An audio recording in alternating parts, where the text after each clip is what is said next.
My tip of the week this week, I thought I would talk you through how I go about designing a logo. What's my process? How do I do it?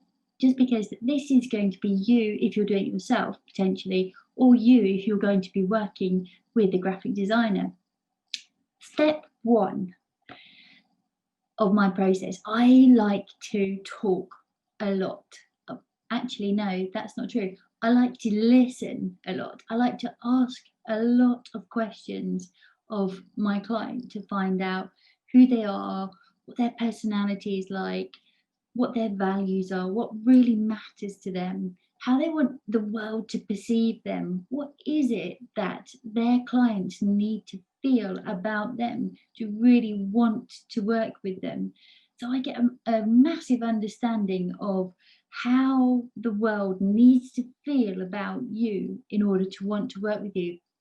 And they come up with words like trust, professional, knowledgeable, experienced, but also going further into that, what more than that, more about their personality, more about the experience that is working with them. And once I've got enough from that conversation, which will go on for anything from 30 minutes to an hour, really, that's when ideas start sparking away in my head. And if I don't have some kind of ideas already by the time I finish that conversation, then I haven't asked enough questions mostly. So step two, I've got a few ideas, but I like to do a bit of research, mainly because I like to look at their industry. So what is the industry kind of standard in terms of logos? And now I do that because I don't want to look like the competition. I don't want them just to blend in.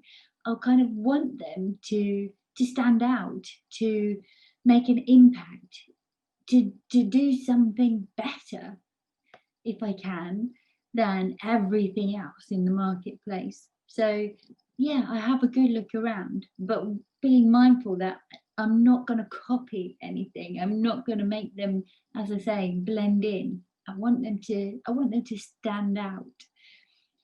And then I hit the piece of paper with my pencil, or my pen. I throw down some ideas. I make doodles. I make scribbles, scratches, and I come up with, I don't know, half a dozen ideas perhaps. And I work on some, sometimes the idea is just there, and I've drawn it and I think, yeah, that's how it looks. Or sometimes I can develop it on the piece of paper just to get an idea and have a clear plan in my head then before I move to the computer stage. And I might need to look at inspiration. I might look at Google. I might look at Pinterest is a great one. There are various logo inspiration sites. But again, it's not because I want my logo to look like anything. It's mostly because I want it to look different. But it's really interesting just to spark ideas off from, you can look at the styles of something, or various different images, or the way that the wording works with the icon, or there's just loads of options out there. So it's really great to fill your mind with lots of different ideas before you move to the next stage, which is the computer stage. And this is where I will take my 3 best ideas and create them on the computer, just so that they look slick, just so that when I show my client these are the concepts, they almost look like the finished article. Now, some people would say, well, why do you go that far? Why wouldn't you just discuss the concepts in the rough? But in my experience, actually, what people want to see is something pretty close to it they don't really care about the bit in the middle. They just want to see the logo. So present them three concepts that look very much like a finished logo concept for them. And then, they might think, yes, you've nailed it. I love concept A or B or C, whatever. And there's nothing else to do. They just love it. But most of the time it would be, I really love two of the concepts. Can we try blending the icon of A with the font of B? Or, I love the color combination of C. Or can we try a slightly different font?